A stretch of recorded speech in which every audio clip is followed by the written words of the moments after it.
So you were saying that you're doing writing for television and stuff at the moment. What? Or want to be. Oh, cool. What inspired the last piece of writing that you created?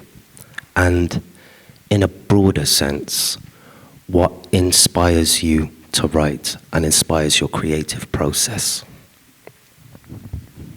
So like the last piece that you put together, and then in a broader sense. Okay, yeah, I can talk about the piece I'm still finishing now for my master's. So it's the first screenplay I've written, a feature-length film about a family, and the context is around land ownership in South Africa, which is where I was born.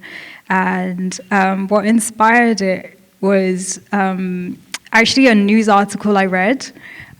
So just to give a broad overview, obviously South Africa's been independent since 1994.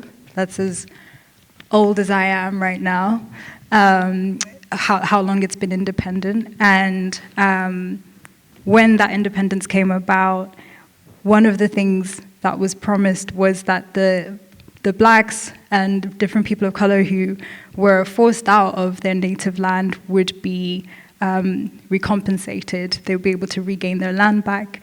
And the government set out the goal of I guess, giving back at least 30% of the land by like 10 years' time since the election.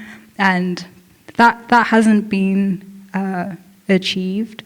And it's an ongoing kind of issue in the sense that I think the impact of apartheid is very evident in the way that land is distributed in South Africa.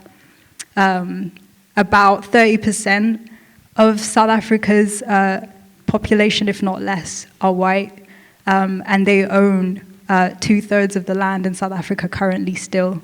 So it's obviously extremely disproportionate, and it's not as simple as saying it's a black and white issue. It isn't that simple, but it's a big issue, and I was interested in that. So I wanted to tell a story, but I focused it on the family because I didn't want it to feel like I'm giving a history lesson.